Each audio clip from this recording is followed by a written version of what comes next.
چې باید د نړۍ ورځې انالیسس سر ته ورسو. په لومړي سر کې زه تاسو ته دا وایم چې موږ او تاسو د یو چتر لاندې راغلي یو غونډ شوي د AYSO د غنډ ریویو ورکشاپ ته دغه ستاسو کمیټمنټ ښیي د AYSO او کومې پروژې چې تاسو پرزنټ کړې وم کتلې چې شپه ورځ د AYSO کارمندان کار کوي، دا ستاسو کمیټمنټ دی او تاسو ته تبریکې وایم، تاسو ټول AYSO ته کمیټډ هستئ. مننه ډېره زیاته.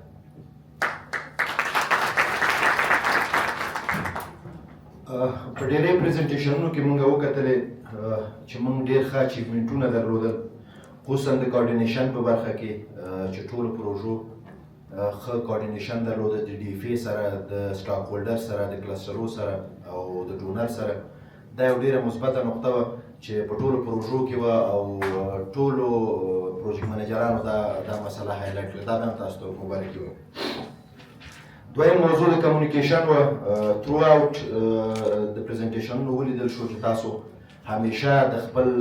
لاین ډپارټمنټ سره چې په AYSO کې دي یا د AYSO څخه د باندې ډونران دي ښه کمیونیکیشن تاسو سره ته رسولی ده. بیا هم تاسو ته د مبارکي دا موضوع. درېیمه برخه د پروجیکټ امپلیمنټیشن برخه ده چې ډېری پروژې چې په 2024 کال کې ترسره شوي دي په موافقانه ډول سرته رسېدلي دي او ستاسو کوم ټارګټ انډیکیټر چې وي 100% تاسو اچیف کړي دي. په کومو مواردو کې چې اچیف شوي نه دي هغه ریلیټډ ټو AYSO نه وو، هغه پرابلمونه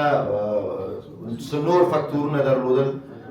نو دا هم تاسو ته مبارکي وایم چې خپل پروژې په موافقانه ډول سرته رسولي دي. او بل په آخره کې د اچیومنټ په برخه کې د ډونرانو ګډ فیډبیک دی. تاسو باور وکړئ چې تر اوسه پورې تاسو کوم پروژې په 2024 کال کې چې سبا هم پرزنټ کېږي، نن هم پرزنټ شو، دا تاسو په موافقه ډول سرته رسولي چې د دې اپریسیشن ایمیلونه موږ ته راغلي دي او موږ په دې باندې توانېدلي یو چې دغه ستاسو د ښه امپلیمنټیشن د وجې چې کله پروپوزل ډیولپ کېږي په هیلث او په نن هیلث په دواړو پروګرامو برخه کې موږ کوشش کوو چې دغه ستاسو پازیټیو نقطې چې ما نن پوښتنه وکړه د لغمان د ټیم څخه، دغه نقطې په هغې کې موږ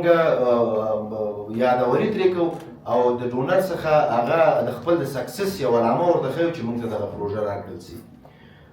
کوم شیان چې میسینګ وه دې به م ووایو چې باید موږ او تاسو په آینده کې څه نوآوریانې په دې خپل هغه کې وکړو. کیدای شي وي وخت نه و تاسو وینا ونه کړه، سبا ته که کوم دوست ووایي دا ډېر خبره ده. یو د NFPA په پریزنټیشنو کې چې هغه د ټارګټ سیټینګ مسله وه چې هغه حاجي صاحب کلیریفای کړه تاسو ته اوله کې چې دا پروژه چې نو HPM سره وه نو هغوی ټارګټ سیټینګ درست نه و شوی، نو په دې خاطر باندې هغه AYSO کورلیټډ موضوع نه وه. انشاءالله موږ چې کله هم پروپوزل په AYSO کې ډیولپ کېږي نو اول د ساحې څخه اکورېټ ډیټا موږ اخلو او هغه ډونر ته یې په پروپوزلو کې اچوو. یعنې که تاسو زموږ باقي ټولې پروژې وګورئ ټارګټ سیټینګ یې ډېر صحیح او ډېر اکورېټ او 100% تکمیلېږي.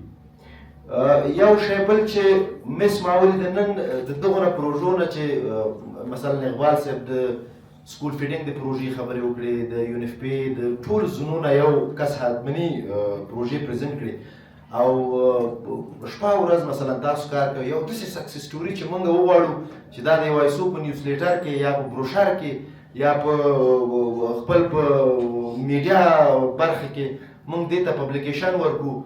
د دغسې یو سکسس سټوري کمی و که چا سره سبا وي نو هغه سکسس سټوري موږ ته ووایي.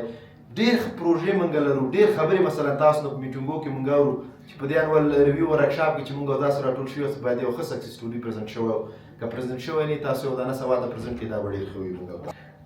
یو بله موضوع چون AYSO ټول یوه AYSO ده، جناب حاجي رئیس صاحب او حاجي معلم صاحب په دې هکله باندې تاسو ته پخوا هم خبرې وکړې. موږ او تاسو مثلا د UNFPA سره البته ټول ډونرانو سره هغه لرو، فعلا پروژې لرو چې دا ډونران هم په هیلث بخش کې هم په نن هیلث بخش کې کار کوي. د ډیولپمنټ برخه کې ما په دې پریزنټیشنو کې داسې شی ونه لیده چې ډیولپمنټ برخه کې اپارچونیټیانو برخو کې خبرې وشوې، اما د پروژې تر چتر لاندې موږ او تاسو اپارچونیټیانو کې خبرې وکړې.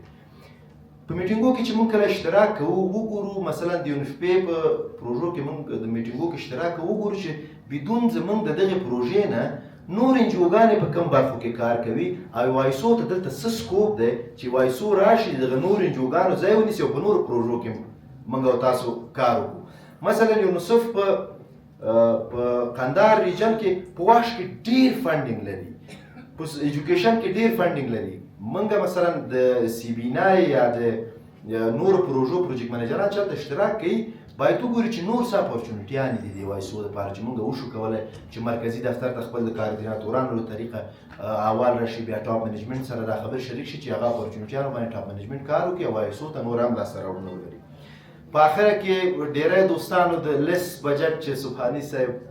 د قندهار ریجن او د هلمند ریجن نه دې شکایت وشو چې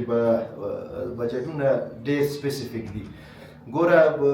د ښه منیجرانو ګوره یو هنر همدا دی چې د کم شي نه ډېره استفاده کول، دغه باید موږ او تاسو وکړو. بل هر وخت چې یو وایسو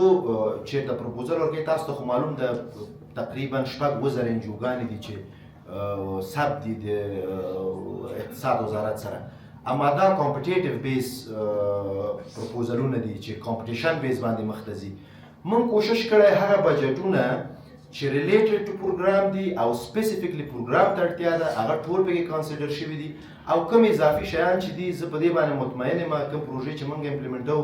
د وایسو رهبري په سر کې حاجي صاحب او معاون صاحب همیشه د وایسو د کورفنډ نه ډېر شیان ډېرو پروژو ته مثلا د وایسو د کورفنډ نه موږ مصرف کړی چې دوی نه بیا هم ډېر زیاته مننه کوم. په آخره کې یو موضوع ته چې باید زه اشاره وکړم چې دا ډېره مهمه ښه ده، ګاډی خو به زموږ او ستاسو نه وي، پلیټ نمبر کابل 1973 تور رنګ ګاډی دی کورلا چې دا هر چا یي هغلته لاره بنده کړې ده د بل ګاډي کېدای شي راشي. څرنګه چې پرون د حاجي صاحب په پریزنټیشن کې، احمدي صاحب په پریزنټیشن کې او زما پریزنټیشن کې تاسو واورېد چې وایسو چون ملټي سیکټرل دی او موږ په ډېری برخه کې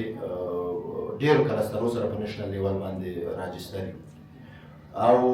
موږ غواړو چې دغه مسله موږ خپل ریجنو ته ویسو او په ریجنو کې هم ځان راجستر کړو. نو ستاسو زه توجه دغې چارت ته راوړم. AYSO په نشنل لیول باندې په هیلث بخش کې، نیوټریشن بخش کې، ایجوکیشن بخش کې، واش بخش کې، ایمرجنسي شلټر اینڈ نن فوډ آیټم چې ایسینیفای دی، فوډ انسیکیورټي ان اګریکلچر، چایلډ پروټیکشن او جی بی وي کې موږ نه تنها د دې کلسترونو یو داسې وي ځینې انجوګانې د دې کلسترونو میلینګ لیسټ کې او یو هغه انجوګانې چې د دیو ممبر یي چې ډېر سپیسیفیکلی کېدای شي په هر کلستر کې موږ 10 انجوګانې ولرو چې دیو سرټیفیکیټ لري، سرټیفاید ممبر دي دیو چې وایسو البته د دې ټول نه سرټیفیکیشن لري او دا د ټولو نشنل لیولو ممبر دی چې دا هم یو موافقت دی وایسو ته چې نور انجوګانې نه لري. نو تاسو کوشش وکړئ د ده تر څنګ چې په نشنل لیول باندې موږ راجستر یو، نو پروفیشنل لیول باندې پروفیشنل منیجر صاحبان یا مثلا پروجیکټ منیجر صاحبان چې په هغه ولایاتو کې دي، د احمدي صاحب